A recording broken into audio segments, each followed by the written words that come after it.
so to actually think about, so a door is like this valve, when it's open it looks like this, so blood can flow through. Alright, so it would be flowing through this way. When it closes up like that then, and the blood can't go through. So your natural heart valves, you have 4 of them, allow blood to go in when it's open, and when it's closed, blood doesn't go through.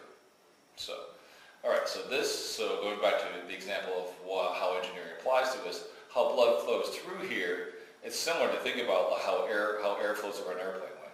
Same thing, blood flows over a heart valve. This is called a bileaflet valve because it's got 2 leaves. So it turns out your natural heart valve either are bileaflets, 2 leaflets, or they have 3 in some cases, like your aortic valve and your tricuspid, why it's called a tricuspid valve, 3 for tri. So this is a bileaflet valve, and how they work is there's little pivots in here. You can see, and I'll let you hold this, little pivots in there. Go ahead. As you shake those up and down, I have my own here, so we will play with these. You see how those pivots allow it to open and close. So if you flip it around like this, you can see how it opens and closes. So patients who have these, you can actually hear a click. You can have a click. And if depending on how big the valve is in different material, you hear a louder click than others. So this is a bileaflet valve, and this is a monoleaflet valve. You can hold that. Same idea, but now it has 1 leaf and not 2. Is this what they actually put in people's mouths? So I actually made that one. That's why it looks like part of my French crap. So the way these are built then, which part of your answer to some of your questions on there, this black thing is carbon. It's a carbon material. So it turns out how they discovered this would work well with, let's back up. You want a material that when blood is on it, it's not going to form a clot. Because, if blood clots, so you want to, if you get a cut, your blood clots, right? That'll stop it. That stops it from bleeding, makes a plug. Problem is, eventually what happens to that scab or clot? It breaks off, right? What happens if a blood clot forms on here and it breaks off? That could flow down the bloodstream, and depending on where it's at, that could get stuck in your brain. That'd be a stroke. If it gets stuck in your heart, it's a heart attack. And if it gets stuck in your kidney, it's a kidney infarct. Piece of trivia there. So we don't want blood to form clots on this, so we choose this black material. It's a carbon material. So and the way they found that out was they basically looked at all these different materials, and they said, wait, blood, they basically put blood on them to see what happens, and this happened to be one. So this material was used originally to coat fuel rods. You know what a fuel rod is used for? Ever heard of nuclear energy? Or do you know how nuclear energy works? So those fuel rods are where the isotopes are, that generate the heat, to boil the water, to form the steam, electricity. They would coat those fuel rods with this carbon so they wouldn't get scratched up. So it turns out that these are really good because neutrons can move through here and they won't, it's neutron independent. They can flow right through here. Someone got the bright idea of sticking this on heart valves. I don't know how, but they did. It turns out it works really well. So I think 99% of mechanical heart valves have this carbon on them. So the way you make these, so in this case of these valves, they make what's known as a mandrel, or kind of like the negative shape here, and they coat it, made out of graphite, and then they put these in a carbon bed, for lack of a better term. Think of a popcorn machine full of carbon. You put this in there, and this thing just bubbles around in there until it gets coated. So a lot more than that, but that's the general idea. And that's honestly the most I understand right there. And then they take the graphite out, they polish this down, put the leaflets in here, same material, same idea, you just put graphite with the carbon on top of that. And like literally, so this outside part, actually do I have it without the ring? I do not. This allows you to, so there's just this black part in here where the carbon is. They actually put a little machine to stretch it and they drop the leaflets into place. And then they pop it in. Now, the thing you want to make sure is, would you want this in you before it's been tested to see what works right? Probably not, right? So they actually have what's known as a function tester. They put it up on a machine and they simulate water through it to act like blood to see if it opens and closes. Make sure it doesn't leak, because you don't want, imagine that door. So what happens if that door has a leak in it and you're trying to keep blood out, water out? It goes flying back through. That's what mitral valve prolapse is, right? Same thing with these. You want to make sure some leakage is okay, because if you hold these up to the light, you'll actually see a small gap around there. So that small gap is to make sure it doesn't get stuck. So you want to make sure there's some leakage, but you want to make sure that gap isn't too big. So that's why you do the testing.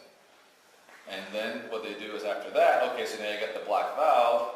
how he was thinking of the person. If I put that valve in there without anything in there, it's just going to fall out of the...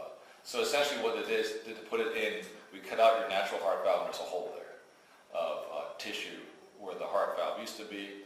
This would fit in right in that hole. And then you sew it in using this material. It's like a Dacron or a polyester. It's a kind of material that you would use for a graft. For instance, let's say you had to replace a blood vessel, the same type of material that you have for that. And you sew it into place, it heals, and this is designed to be in you for a very long time. Now, one of your questions I remember was, suppose you're a kid who gets this, what happens to your heart normally as you grows? Does this grow? I think. Actually, it doesn't. So, nice try. If it did make our lives a lot easier, what typically happens is you go from this small valve to a bigger heart valve. How many years the It depends on how much so this is kind of a toss-up, you know. So a normal child, you can make the case, would probably need one every almost 2 or 3 year. But since the person who got the valve probably was kind of weak to begin with, may not need it as soon. So I think I answered that question. Yeah. So actually a little piece of trivia here. So this thing's got to open and close every time your heart beats, right? Any guesses to how many times your heart beats every year? Every year. So don't just say a lot. Okay. So let's see if we can do all the math in our head.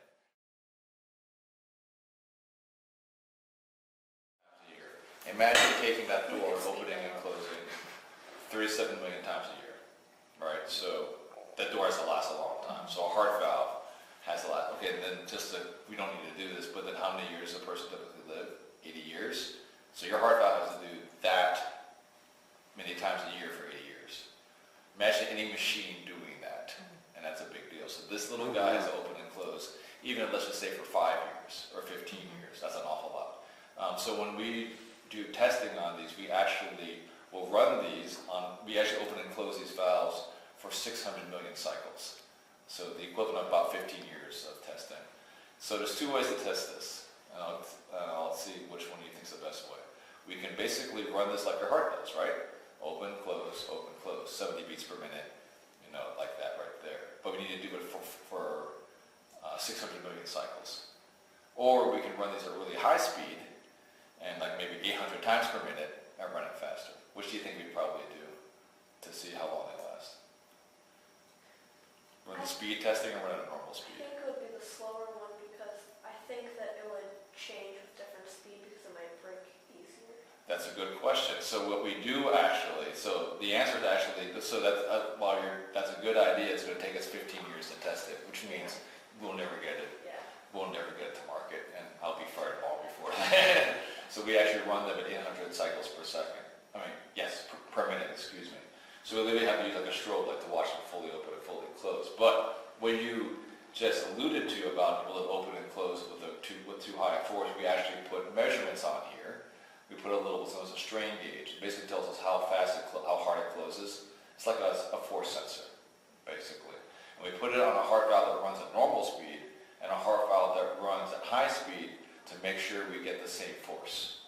So that way we don't have to, all we're doing is closing it faster, but not closing it harder. That makes sense? Mm-hmm. All right, so it turns out there's friction. So like where these little guys go into here, those little, we call them, so if I pop this leaflet out, it actually has small little ears that go into these little divots right into there. The way that works is, so that when you rub 2 surfaces together, you're always going to get some friction, right? What happens when you take your pencil, rub it with your hands, a little piece comes off. You do it long enough, that pencil's going to come off, the whole pencil, which would be weird, but it could happen, right? Same thing happens with that heart valve. I have 2 surfaces moving back and forth. You're going to cause some wear in it. So what we do then is we try to figure out how long will it run before you lose so much wear that leaflet's going to come out. The answer is you have to run it for about 500 years, which basically says it's not going to wear out in our lifetime.